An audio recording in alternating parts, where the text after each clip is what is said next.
Hello there, ladies and gentlemen, and welcome to another edition of the Slate. It's the Monday Night Slate. That means we're talking about Monday Night Raw. We're previewing Monday Night Raw right here on youtube.com/MrWarrenHayes. I'm going to tell you straight off the bat, happy to be here. Glad to kick off another week of professional wrestling, even though, we had we had a busy weekend of wrestling. Like, if you consider that the weekend of wrestling started on Friday, we had SmackDown, of course. We had GCW's Fight Forever, the 24-hour show that they put on, which has now been copyright stricken on YouTube. Okay. Hello, YouTube. New Japan Pro Wrestling had the Nagoya show. Fantastic. The three singles matches. Well, anyway, I'm going to talk about it more on Thursday. And Royal Rumble yesterday. My God. And now we're back into it. Whim wham, bim bam, slam bam. Thank you, ma'am. I shouldn't say that. But this is where we're at now. We're starting a new week just as we're kind of coming down from a weekend of professional wrestling. It just never stops, but I'm glad you guys are joining me live here tonight on youtube.com/MrWarrenHayes. Justin Firestein and Imran Abazi. Good to see you guys. Welcome. Welcome and thank you for being here. Of course, if you guys want to continue any conversations that will be happening in the live chat this evening, head on over to the Mr. Warren Hayes Discord. Of course, the link is in the description. But on top of that, you can also come and join me on Thursday nights at the Mr. Warren Hayes Show proper, 9 p.m. Eastern. That's when I record my podcast live again right here on youtube.com/MrWarrenHayes. So there's always some good stuff to do, and there's a lot to talk about this week. Ooh, it's like the Royal Rumble last night. I mean, obviously, Raw is going to be our first taste of the post-Rumble situations, but like off the bat, and I'm going to talk about my thoughts and feelings. I'm going to open myself up, just like an open book, like my therapist keeps saying that I should do. I'm going to keep opening I'm going to share my full thoughts regarding my full thoughts regarding the Royal Rumble this Thursday. But in a nutshell, it was a fine show. It was a fine WWE show. I think I'm not as high on it as a lot of WWE pay-per-views that occurred, especially in the latter part of 2020, where I thought we were just being spoiled week after week, and how different and how good the shows were, the pay-per-views were, as opposed to anything they were putting out on a weekly basis. So I was excited. To go into Royal Rumble, but I think I echo. This is far from being a hot take.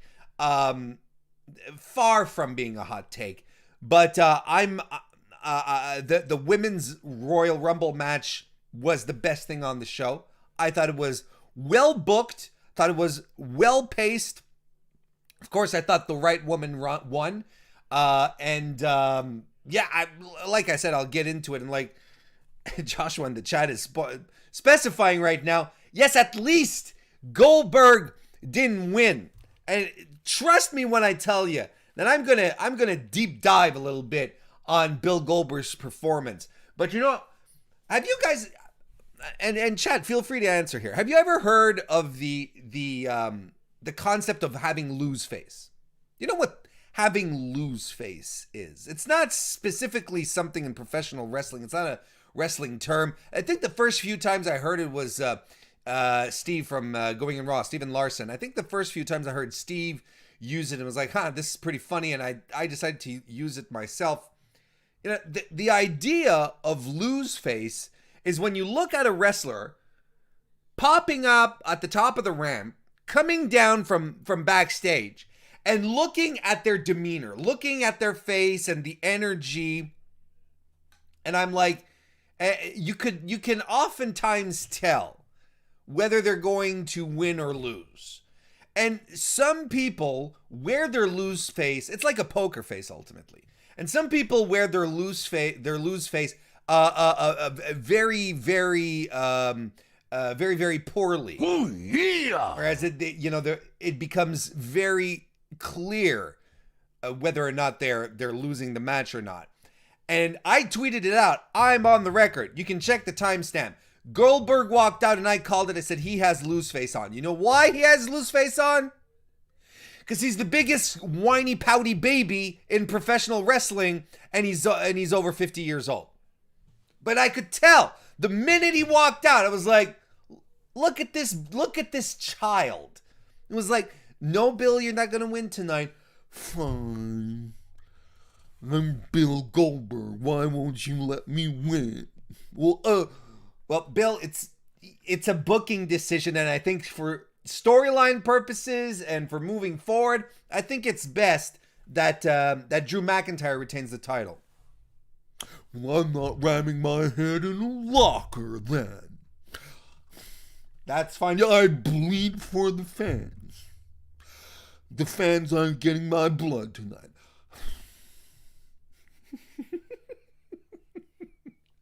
I am so glad that I won, because a bunch of y'all were convincing me yesterday that Goldberg was going to win. A bunch of y'all had me on pins and needles. And I was like, you motherfuckers, you're the ones who are calling this into the universe. I'm glad he didn't. We were all saved last night. I want to say hello to DGMC and Injection 2K. Good to see you guys. Welcome to the chat. DGMC actually left us a super chat. Thank you very much. He said his super chat goes as follows. It's Christian. Me drooling on a pillow. That was a nice surprise. Like that was, I think last night in the, again, I don't want to talk about it too much, but I think there were two legitimate Rumble surprises last night that really were like fun, kind, good surprises.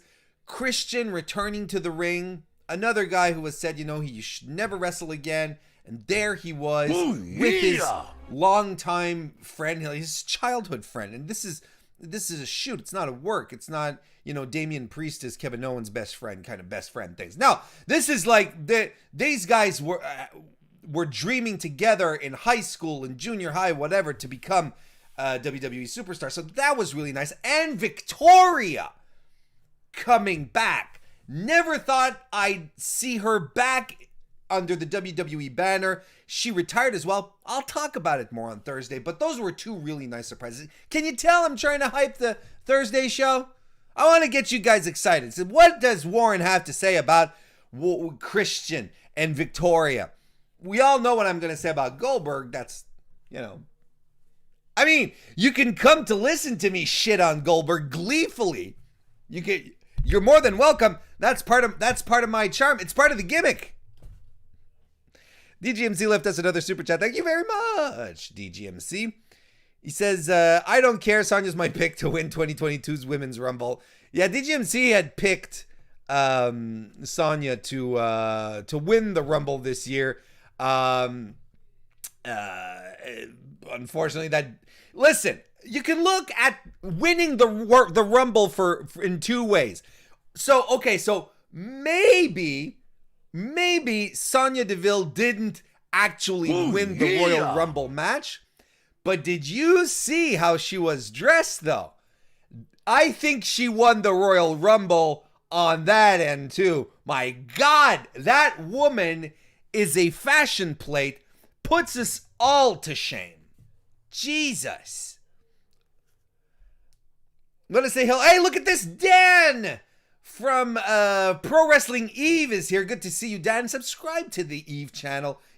Dan these days, of course, in the UK, they're in lockdown. They've like most of us, but it's pretty severe over there. And Eve hasn't run shows in a while. You know what Dan is doing? He's doing something absolutely brilliant.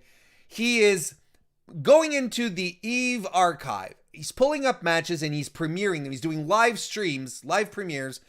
No, they're live streams. They're not live premieres. Excuse me. Live streams. And he sits there and he gives like commentary on what's happening. And there are tons of women on those shows that you and a couple of dudes that you will unquestionably recognize and know that that are either in WWE or are huge indie stars or in AEW as well. And Dan gives a lot of background, talks a lot about what was going on. It's a good time. It's a good listen. So subscribe to Pro Wrestling Eve's YouTube channel right now. And thanks for being here. Also want to say hello to Chris Greenlee, Evan Wright as well. Mr. Fantastic. Good to see everyone. And Evan Wright left us a super chat. Thank you very much. He says, I'd rather hear Warren talk Tenzan and Kojima, which I will on Thursday. And again, gleefully, but on a whole other level. On a completely different level of glee.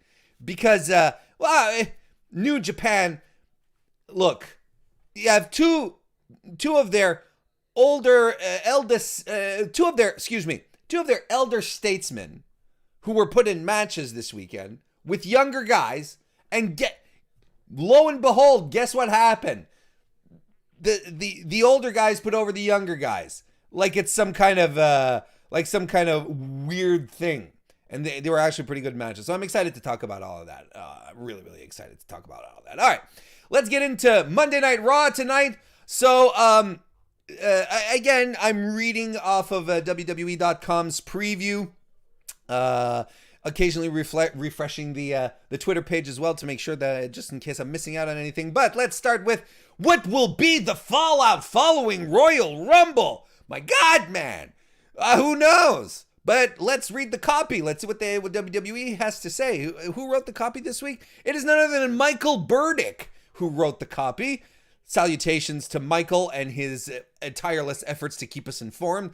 In the week of the incredible 2021 Royal Rumble, what was the fallout when the road to WrestleMania continues on Monday Night Raw? Now, let's just pause here for a second. Does it continue or is it starting? Like, at what point, because we're fresh out of the gate, right?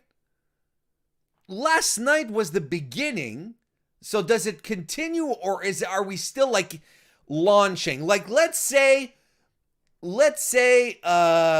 you're going on a trip. You're going on a road trip and you pull your car out of your driveway and you back it up, but then you pause for a second, you stop, and let's say you fiddle on your phone to send your mother one last text message to say, Mom, I love you. Talk to you when I get back.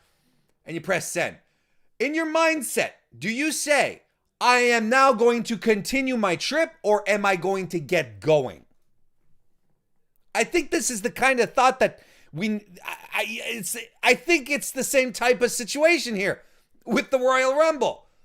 We just literally pulled out of the driveway and I don't think we're continuing per se our trip. We're kicking it off. We're on our way.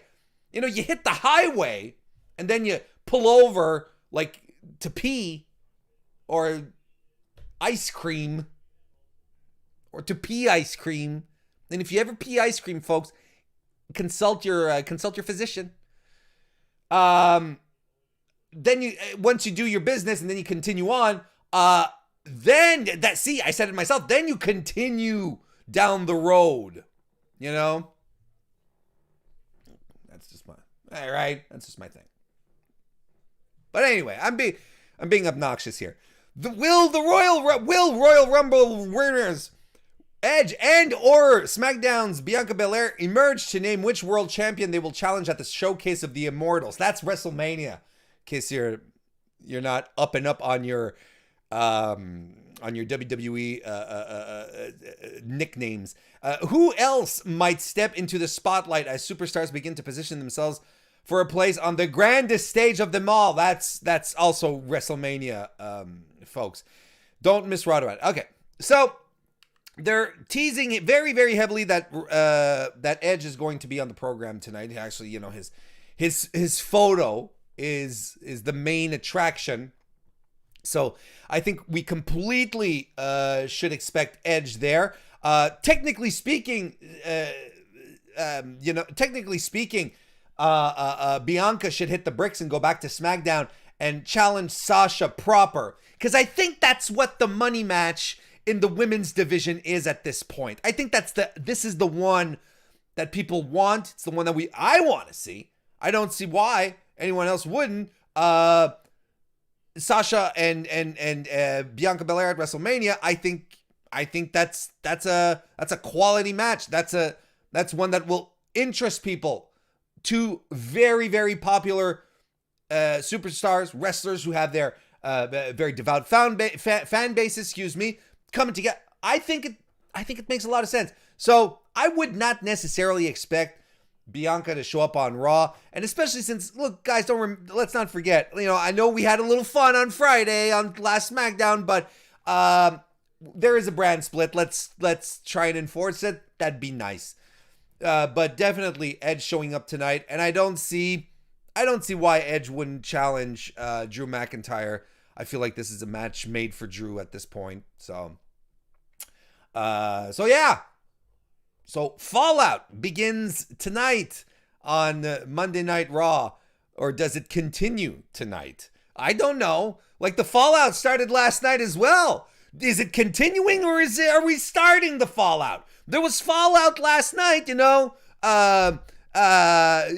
Fallout of the Royal Rumble, 29 men lost. That's Fallout. It started last night, so I guess we're continuing the Fallout tonight in WWE's grammatical logic, right? As far as their semantics go, we're continuing the Fallout tonight. Let's see. Bobby Lashley is going to fight Matthew Riddleton in a United States title match tonight. Of course, if you even remotely watch or listen to the MrWarrenHayes show, you probably know that I was very disappointed that Bobby Lashley didn't not only not win the Royal Rumble, but have a more prominent role in it. Because I think that I'm going to keep hammering this home. I think Bobby Lashley is the strongest book wrestler they have on Raw right now. He is absolutely phenomenal. Booking him so goddamn strong. To me, it just didn't quite make sense that he didn't run in to the Rumble this year and have himself a Drew McIntyre 2020 performance. Make him an instant star. I would have had Bobby Lashley and Matt Riddle fight on the undercard. Riddle win the U.S. title, then have Lashley hit the Rumble and destroy Fools and win it. That's how I would have booked it, because to me, it makes... He's currently the best, the most credible opponent that they have for Drew right now. There's no one on the card who's booked as, maybe outside of Drew, no one is as booked as strong or as well as he is. But let's read the copy. Last week on Raw, the resilient Riddle powered through Raw Tag Team Champions Cedric Alexander and Shelton Benjamin an MVP to earn a United States Championship opportunity against Bobby Lashley tonight, following a totally impressive showing in the Royal Rumble match last night. They said totally impressive because, Matt Riddle is a chill guy. He's a bro. He's a dude. Hey, so I had a totally impressive showing last night, bruh. The original bro will look to use his momentum to conquer the Hurt Business's most dominant member and lay claim to the U.S. title. Bro, it's in the copy. I could not. I think Matt Riddle. I've talked about this before. If you're a Matt Riddle fan, I think it's very, very difficult to be a Matt Riddle fan. I think WWE's not making it easy. He loses a lot of matches, a lot of big matches. He's booked like a chump. I don't think his backstage stuff is all that entertaining. It's probably more obnoxious than I am. I find he's very difficult to be liked, and that's notwithstanding, his personal affairs. But I still think that they need to take the U.S. title off Bobby Lashley. But here's my problem. If they take the title off of Bobby Lashley tonight and do not follow up with Lashley challenging for a world title, we're missing a golden opportunity where this is probably where Bobby Lashley starts to get fucked up. This is probably where they start dropping the ball. I really and frankly believe that Bobby Lashley should drop the title when he's ready for the proper main event push. So if you're asking me, no, Riddle shouldn't win tonight. And Lashley should continue because that's how he's being booked. And it makes a lot of sense to continue booking him like that. Make him the mid-card monster. And frankly, I don't think Matt Riddle is interesting enough. I don't think he's been booked strong enough. Well, then you can argue, well, Warren, who on WWE's roster is booked strong enough? And you make an excellent point. I don't know. But this would be a fun one. This could be a fun one, is what I should say, if they give it time. But frankly, honestly, I'm rooting for Lashley on this one. I think it's the best decision that they could do. Evan Wright left us a super chat. Thank you very much, Evan Wright. Says Fallout equals War Machine. I miss War Machine. I miss War Machine so much. I hope Ivar, or Rowe as such, I hope he was Rowe, right? Yeah, Eric was Hansen. Yeah. Or was he? Hang on. Hansen and Rowe. My God, WWE has got to me. He's got to me. Yes, Ivar was Hansen. Okay. Talk about just dramatically fumbling the ball. Wild, man. I miss War Machine tons. And DGMC left us a super chat as well. Thank you very much. He said, I'd like Edge and Christian to go heel versus Drew, to be honest. Here's a thought. What if Christian turned on Edge? Right? I think Christian... Because the thing is that I think that they've booked Edge to be too much of a sympathetic character. Like, I think his plight has become...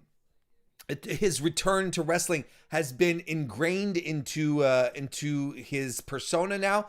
And I think it's really... I don't think you can separate the two now, if that makes sense.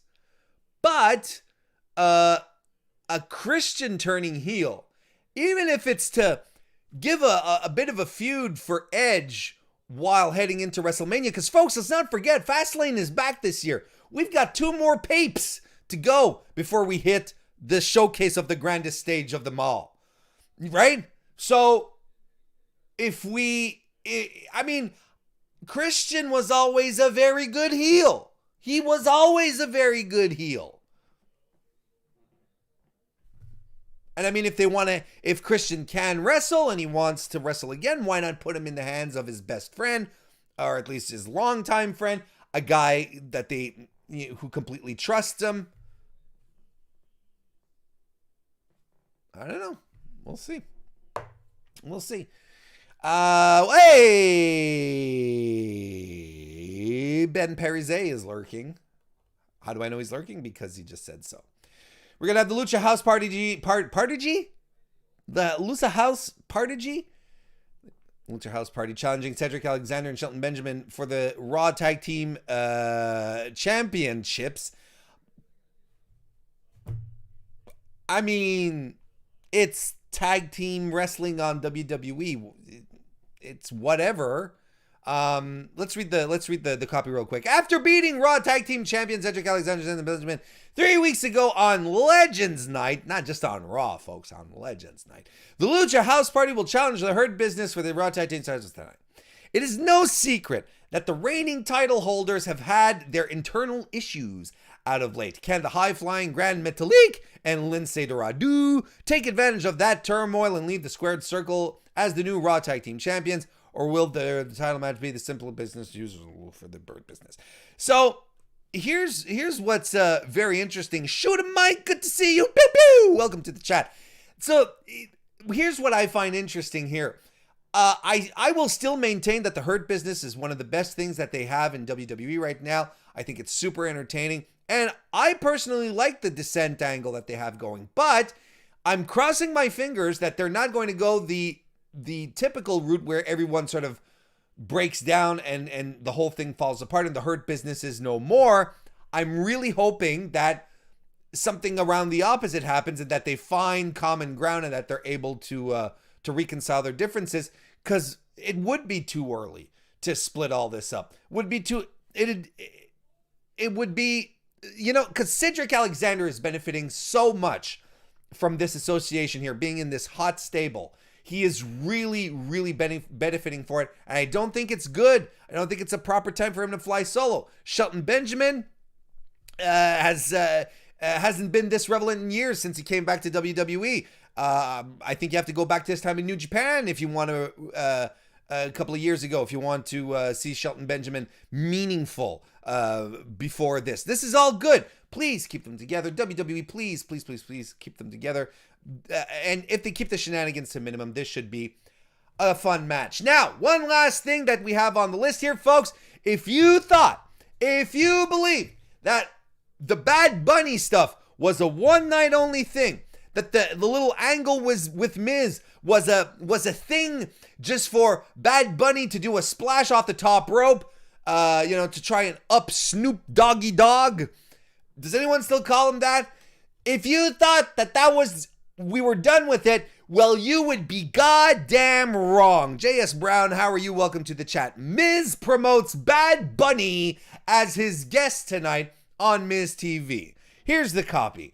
After The Miz wrecked rappers Bad Bunny's equipment, a total value of, at the most, $730, folks. Couple of cheap-ass laptops, maybe a Huawei Android tablet, I don't know. After he destroyed Bad Bunny's equipment last night during his Royal Rumble match and entrance, the enraged performer charged down the ring and leaped off the top turnbuckle onto the A-lister, which is The Miz, and Jonathan Morrison at ringside. Tonight, The Miz has promised that he'll have Bad Bunny on the most monstrative on The Miz TV. So, look, this is still what I'm going to say. Here's the one thing. You guys know I'm not that much of a ratings guy, but I do see the ratings discussions, and they always want me to, I pull my hair out. You've got people shitting on WWE going, they're not connecting with the younger audiences. They're doing nothing to reach out to the younger guy. It's all only 50-year-olds who watch Raw. And then when they do something like pulling in Bad Bunny, who apparently, very popular with the youths, when they bring him in, people are like, what the fuck is this shit? Who is this guy? WWE, what the fuck are you doing? I mean, to me, this is a clear attempt to try and reach out to that demographic, to try and get really, really younger viewers to tune in, because apparently this Bad Bunny dude, he's something. Apparently a lot of people listen to his music on Spotify and Apple Music, maybe Deezer. I don't know. I don't use Deezer. Don't use Apple Music for that for that matter. But I mean, I don't know. Like, I don't care. I don't care about this. But here's the thing. The glorious thing about this segment is that it doesn't have to speak to you if you don't want it to speak to you. And to me, it's just a waste. But we'll see. I mean, maybe this will turn into the thing that turns the tides for WWE. No, it won't. Well, folks, we're going to wrap it up. We got about 20 seconds left before we head on over to watch Raw. Just before we do, I want to say hello to Monster Rage Patrick. Welcome to the chat. I'm glad you were able to stop by before the end. Remember to join me on Wednesday for another pre-show slate before the Wednesday Night Wars, and on Thursday, 9 p.m. Eastern for the MrWarrenHayes Show. Subscribe to the YouTube channel. What the hell are you doing? See you next time.